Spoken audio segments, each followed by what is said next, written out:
एक छोटे से शहर में हरिया नाम का एक बहुत ही गरीब आदमी अपने परिवार के साथ एक झोपड़ी में रहता था। उसके परिवार में उसकी पत्नी मीरा और उसके 2 बच्चे रहते थे। हरिया एक दुकान पर बर्तन धोने का काम करता था। एक दिन हरिया का मालिक उसे काम से निकाल देता है। बेचारा हरिया दुखी होकर घर जाता है और अपनी पत्नी को सारी बात बताता है। उसकी पत्नी को ये बात सुनकर बड़ा ही दुख होता है। फिर वो हरिया को दिलासा देती है, अरे आप उदास ना हो, कुछ न कुछ जरूर हो जाएगा। वैसे आप एक काम कर सकते हो। कौन सा काम? बाबूजी का पुराना रिक्शा आज भी घर के पीछे खड़ा है, आप उसको क्यों नहीं ठीक करा लेते? अरे वो तो सालों पहले मेरे बाबूजी चलाते थे और उनके मरने के बाद से वो जंग खा रहा है। हाँ, पर उसे ठीक भी तो कराया जा सकता है। चलो कल देखते हैं। अगले दिन हरिया उस जंग लगे रिक्शे को निकालता है और उसे ठीक करवा कर उसे घर ले आता है। देखो, ये तो बिल्कुल नया जैसा हो गया, आप इसे आज से ही ले जाना शुरू कर दो। उस दिन हरिया पहली बार अपना रिक्शा लेकर निकलता है। फिर वो सभी रिक्शा वालों के पास जाकर खड़ा हो जाता है। अरे ओ भाई, तुम यहाँ कैसे खड़े हो सकते हो? यहाँ हम लोग खड़े होते हैं और कोई और यहाँ से सवारी नहीं ले सकता। अरे भाई ऐसा मत बोलो, मैंने बड़ी मुश्किल से रिक्शा ठीक करवाया है। मेरे घर के हालात बहुत बुरे हैं, कुछ खाने को भी नहीं है। अरे भाई, तो हम कौन से अमीर लोग हैं? हम भी पूरा दिन खड़े होकर सवारियों का इंतजार करते हैं। बड़ी मुश्किल से सवारी मिलती है और हमारा घर का चूल्हा जलता है। पर भाई, अरे भाई, अब हमारा वक्त बर्बाद मत करो और कहीं और से सवारी लो। कोई भी रिक्शा वाला हरिया को वहाँ खड़ा नहीं होने देता और उसे वहाँ से भगा देते हैं।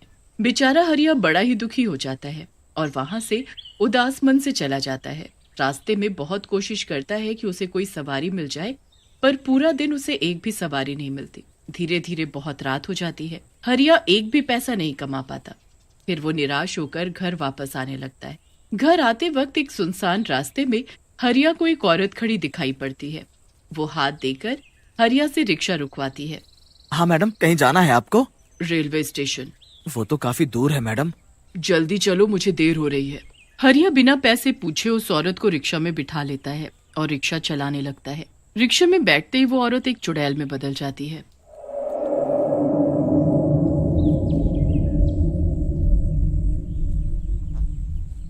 हरिया इस बात से बिल्कुल अनजान होता है कि उसने एक चुड़ैल को अपने रिक्शे में बिठा रखा है।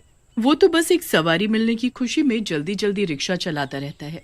चुड़ैल रिक्शे में चुपचाप बैठी रहती है। इतनी रात को आप अकेले उस सुनसान रास्ते पर क्यों खड़ी थी? आपके साथ कोई नहीं आया?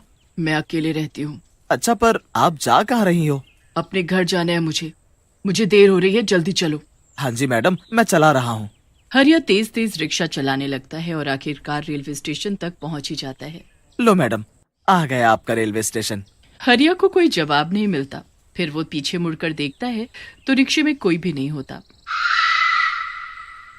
हरिया ये देखकर बड़ा ही हैरान रह जाता है और फिर तभी उसकी नजर रिक्शे में रखे एक 2000 के नोट पर पड़ती है।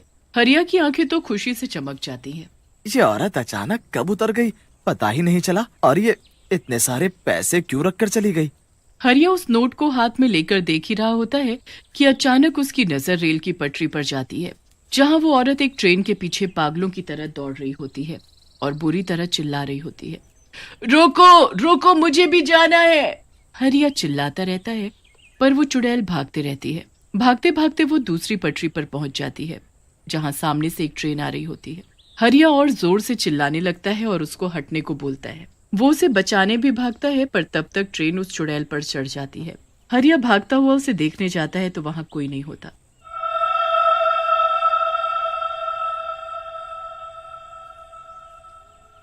हरिया बड़ा ही परेशान हो जाता है और घर वापस आ जाता है। घर आकर वो अपनी बीवी के हाथ में वो 2000 रुपए का नोट रख देता है और उसे सारी कहानी सुनाता है। अरे बेचारी के साथ पता नहीं क्या हुआ होगा, और देखो ना कितनी जल्दी में होगी वो जो इतने सारे पैसे छोड़कर चली गई। मैंने तो बचाने की पूरी कोशिश की थी, पर क्या करूं, मुझे वो कहीं दिखी भी नहीं। दोनों उस रात सो जाते हैं। उन पैसों से मीरा घर का राशन भरवा लेती है और हरिया अपना रिक्शा लेकर निकल पड़ता है। पूरा दिन उसे फिर से कोई भी रिक्शे वाला सवारी नहीं बिठाने देता।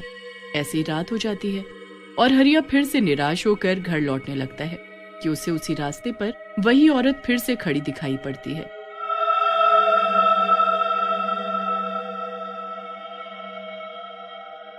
हरिया तो उसे देखकर चौंक ही जाता है। हाथ देकर वो औरत हरिया से रिक्शा रुकवाती है। अरे मैडम, मैंने कल आपको कितना रोका और वो ट्रेन तो आपके ऊपर से निकल गई थी ना। जल्दी रेलवे स्टेशन चलो, मुझे देर हो रही है, मेरी ट्रेन निकलनी नहीं चाहिए। हरिया रिक्शा चलाना शुरू कर देता है। रिक्शे में बैठते ही वो औरत फिर से चुड़ैल बन जाती है। हरिया इस बात से अनजान उससे सवाल पर सवाल करते रहता है। मैडम, कल आपने इतने सारे पैसे रख दिए थे, आपका बहुत बहुत शुक्रिया। मुझे तो उन पैसों की सख्त जरूरत थी। मैडम, वैसे आपको जाना कहाँ है? चलो जल्दी चलो, मुझे उस ट्रेन को पकड़ना ही है। हरिया और तेज रिक्शा चलाता है और उसे रेलवे स्टेशन पहुंचा देता है। फिर वो जैसे ही पीछे मुड़कर देखता है तो फिर से रिक्शे में कोई नहीं होता और बस वहाँ एक 2000 का नोट रखा हुआ होता है। फिर से वो औरत ट्रेन के पीछे भागने लगती है और दूसरी ट्रेन उसके ऊपर से गुजर जाती है। हरिया जाकर देखता है तो वहाँ कोई नहीं होता। इस बार हरिया घबरा जाता है। वो जल्दी से जाकर मीरा को सारी बात बताता है। ये तो बहुत ही अजीब बात है जी, पर आप बस ये सोचो कि वो औरत रोज 2000 रुपए रख कर भी तो जा रही है, जिससे हमारा घर चल रहा है। अगले दिन हरिया फिर से रिक्शा लेकर निकलता है और फिर से उसे बिना सवारी के रात हो जाती है। इस बार वो सोच ही रहा होता है कि तभी फिर से वही औरत उसे खड़ी मिल जाती है। वो औरत फिर से रिक्शे में बैठती और फिर से गायब हो जाती है। ऐसा हर दिन होने लगता है। हरिया को रोज 2000 का नोट तो मिल जाता है, पर उसे अब उस औरत की सच्चाई जानने की ज्यादा चिंता सता रही होती है। वो इस बात को ठान ही लेता है कि वो सच जानकर ही रहेगा। उस दिन जोरदार बारिश हो रही होती है और सड़कों पर पानी ही पानी भरा होता है। उस रात भी वो चुड़ैल हरिया के रिक्शे में बैठती है, पर इस बार हरिया को उसका असली चेहरा सड़कों में भरे पानी में दिखाई दे जाता है। हरिया के हाथ पैर कांपने लगते हैं। वो जैसे तैसे घबराता हुआ उस चुड़ैल को उसी जगह पहुंचा देता है।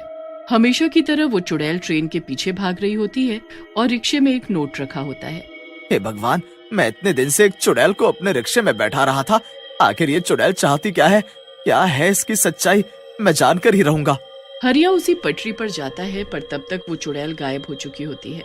फिर वो स्टेशन मास्टर के पास जाता है और उससे पूछता है, भाई साहब, ये जो 12 बजे यहाँ से ट्रेन जाती है, ये कौन सी ट्रेन है और कहाँ जाती है? 12 बजे? भाई यहाँ से 12 बजे तो कोई ट्रेन नहीं जाती। फिर वो क्या हुआ भाई? बड़े परेशान लग रहे हो, क्या हुआ है? हरिया स्टेशन मास्टर को सारी बात बताता है। स्टेशन मास्टर को अब सब समझ आ जाता है। ये तो वही हो सकती है। कौन? आज से 2 साल पहले एक औरत यहाँ भागते हुए आई थी। वो जोर जोर से रोती हुई चिल्ला रही थी कि उसका पति उसे छोड़कर जा रहा है। उसे अपने पति को रोकना था। मेरे पास भी आई थी कि मैं उस ट्रेन को रुकवा दूं, पर ऐसा होता है कोई? ट्रेन चली गई और वो पागलों की तरह उस ट्रेन के पीछे भागने लगी। भागते भागते वो जाने कैसे दूसरी पटरी पर जा गिरी और उसी वक्त सामने से एक ट्रेन आ गई और वो वहीं कुचल कर मर गई। हे भगवान! हरिया वहाँ से चुपचाप चला जाता है और घर जाकर सो जाता है। अगले दिन वो उस औरत के बारे में सब पता कर लेता है। उसके बाद वो रात को उसी रास्ते से गुजरता है और रिक्शा उस चुड़ैल के पास जाकर रोक देता है। मैंने तुम्हारे बारे और तुम्हारे पति के बारे में गांव वालों से सबसे पता कर लिया है। जिसके पीछे तुम रोज भाग रही हो, उसे तो उसकी करनी की सजा मिल चुकी है। उस रात उस ट्रेन का एक्सीडेंट हो गया था, सारे लोग मर गए थे और तुम्हारा पति भी। वो मर गया। वो मर गया। वो मर गया। चुड़ैल उस रात रिक्शे में नहीं बैठती और बस खुशी से उछलती कूदती वहाँ से चली जाती है। जाते जाते वो पीछे मुड़ती है। मैं तुम्हारे लिए जरूर कुछ करूंगी। हरिया को उस चुड़ैल के लिए खुशी भी होती है, पर खुद के लिए दुख भी, क्योंकि उसका घर उस चुड़ैल के पैसों से ही चलता था। अगले दिन हरिया रिक्शा लेकर निकलता तो है, पर उसे यकीन होता है, पर उसके साथ बड़ी अजीब चीज होती है। जैसे ही वो वहाँ से गुजरता है तो दूसरा रिक्शा वाला उसे रोक कर बोलता है, अरे भाई, आज से तुम भी हमारे साथ खड़े होकर सवारी ले सकते हो। हरिया बड़ा खुश हो जाता है और उसे ये भी समझ आ जाता है कि ये सब उस चुड़ैल का काम है।